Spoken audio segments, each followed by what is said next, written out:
候，妈妈不愿梦里回来，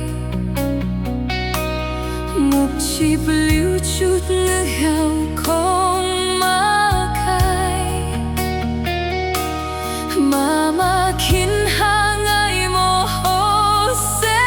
nhì，nhận lượng ai hắn mang cho tê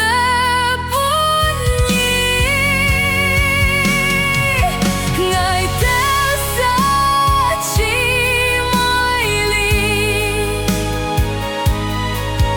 安心chào你妈妈，希望妈妈tháng tổ，theo lối mong chung nhà sẽ phố，妈妈khiến hà nhi khai lúc mơ，离下妈妈就可好